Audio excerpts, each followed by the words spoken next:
Alex, people think stained glass is this delicate, ethereal art form. They think of cathedrals and hushed whispers, but in reality, it's basically controlled destruction. Based on the band-aid on your thumb, controlled might be a strong word today. this this is just a souvenir from a piece of textured cathedral glass that didn't want to go quietly. But that's the thing. Today we're diving into the basics of glass cutting and stained glass. It is one of those crafts where the barrier to entry feels like a mountain. But once you make that first clean snap, you're hooked. I'll admit, the idea of snapping glass on purpose terrifies me. My brain is programmed to think broken glass equals a bad day. Ask me how I know that feeling. My first project, I was so tense, I was holding the cutter like a jackhammer. I probably wasted 20 square feet of perfectly good cobalt blue glass because I wouldn't trust the score line. Here's the thing nobody tells you. You're not actually cutting the glass, you're sabotaging it. You're creating a fault line and then convincing it to fail exactly where you want it to. Okay, let's start with the sabotage tools. I see a few different looking gadgets on your bench. One looks like a giant pen, and the other looks like a tiny power drill handle. Exactly. It's a pick your poison situation. The one that looks like a pen is a pencil grip cutter. Traditionalists love them, but for beginners, or people like me who have the occasional bout of shop hands, the pistol grip is the way to go. Wait, hold on. Why the pistol grip? Just because it looks cooler? It's the ergonomics, Alex. You use the web of your hand between your thumb and forefinger to apply downward pressure. It's much easier on the wrist. Most of these have a tungsten carbide wheel and a little reservoir in the handle for cutting oil. Cutting oil. Is that like WD-40? Please don't put WD-40 on my glass. Cutting oil keeps the wheels spinning freely, and more importantly, it seeps into that score line to keep the break fresh. If you score glass and wait 10 minutes to break it, the fissure essentially starts to heal. Glass heals? Now, you're just getting mystical on me. It's physics. The molecular bonds start to settle. If you want a clean snap, you score it and you pop it. Pronto. Before you ever touch the cutter, you need a pattern. You can either glue paper patterns directly to the glass or trace your lines with a Sharpie. Those lines are your roadmap.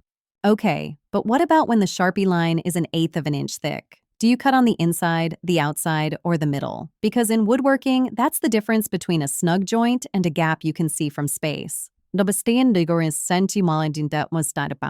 Spoken like a true woodworker. In glass, you generally want to cut just to the inside of your line. You have to account for the thickness of the copper foil that's going to wrap around each piece later. If you cut exactly on the line, by the time you foil everything, your sun catcher will have grown by 1 inch and won't fit the frame. Ask me how I know.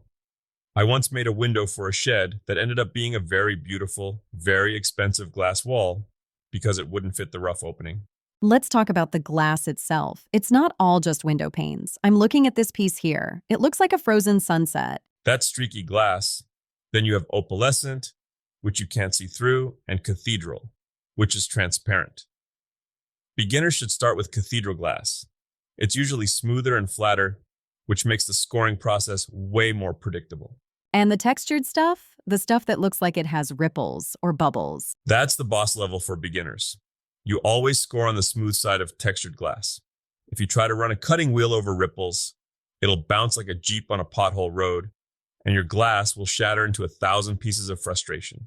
So, walk me through the snap. You've scored it, you've used your cutting oil, you've followed your pattern. Now what? You just hit it? Never hit it. We use 2 specific types of pliers. And this is important. Do not use the rusty pliers from your car's trunk. You have running pliers, which have a curved jaw. You put them on the end of your score line, give a gentle squeeze, and the curve of the pliers coaxes the crack to run all the way down the line. It's the most satisfying sound in the world, like a crisp autumn leaf stepping. And the other ones? The ones that look like they have teeth? Those are grozing pliers. They're for chewing away the bits of glass that didn't break perfectly. If you have a little nubbin of glass sticking out past your line, you use the grozers to nibble it back. It sounds like you're eating grape nuts, honestly. Nibbling glass. Sounds safe. It's actually where a lot of the dust comes from, which is why you always wear eye protection. Glass shards don't care about your "I've been doing this for years" ego. They are heat-seeking missiles for corneas. Okay, what is this little fountain? This is the great equalizer, the grinder. After you cut your pieces, they're going to be a bit, let's say, approximate. The grinder has a diamond-encrusted bit that spins in a water bath. It lets you smooth down the edges and fine-tune the shape so everything fits together like a perfect puzzle. It looks like it's doing the work for you. Why not just cut close enough and grind the rest? Because diamond bits are expensive and my time is valuable. Ha ha ha. If you rely too much on the grinder, you'll spend 4 hours doing a 1-hour project. Plus, the grinder creates glass sludge. It's exactly as gross as it sounds. Here's the thing. Nobody tells you. Keep that sponge in the grinder wet. If the bit runs dry, you'll ruin the diamond coating in about 30 seconds. Okay, so we've cut, we've nibbled, we've ground the edges smooth. Now we're looking at a bunch of glass shapes. They aren't a window yet. Now comes the foiling. This is the Tiffany method, named after the Louis Comfort Tiffany. You take a roll of adhesive-backed copper foil and wrap it around the edge of every single piece of glass. That looks tedious. It's incredibly zen if you're in the right headspace. It's incredibly maddening if you've had too much caffeine. The key is centering. If the foil is lopsided, your solder lines will look wonky. You have to burnish it down, rubbing it flat against the glass so no chemicals can seep under the tape later. Wait, hold on. Why copper? Can't we just glue the glass together? Solder doesn't stick to glass, Alex. It sticks to metal. The copper foil is the bridge. You're essentially building a metal skeleton around your glass pieces so the solder has something to grab onto. And then you go to town with the soldering iron. I've seen you do this with electronics, but this iron looks beefy. It's a 100-watt beast. For stained glass, we usually use 60-40 lead tin solder. You apply a flux, which is a liquid cleaner that helps the solder flow, and you run a bead along those copper seams. Is that where the skill really shows? Absolutely. A beginner's solder line looks like a mountain range, all lumpy and jagged.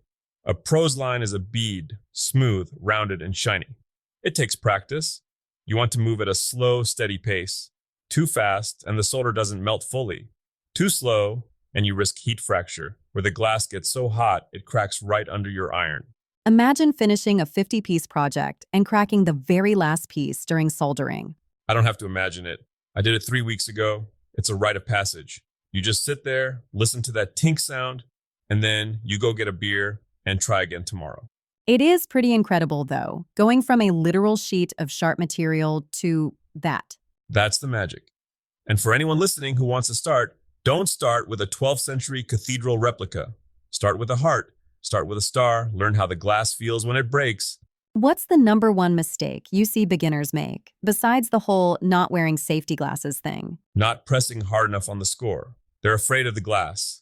You need to hear that zip sound. If it sounds like you're scratching a chalkboard, you're pressing too hard. If it's silent, you're not pressing enough. It should sound like, well, like sizzling bacon.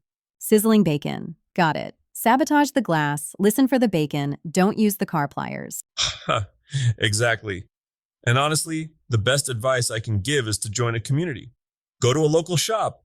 The people who do stained glass are usually obsessed with it and will talk your ear off about which flux they prefer. So, what's the takeaway for the Tiger Den today? The takeaway is that precision is a practice, not a talent. Your first cuts will be ugly. Your first solder lines will be lumpy. But there's a very deep primal satisfaction in taking something as rigid and fragile as glass and making it follow your rules. Even if it takes a few band-aids to get there. Especially if it takes a few band-aids. It builds character. Or at least, that's what I tell myself every time I find a piece of glass in my shoe. Haha.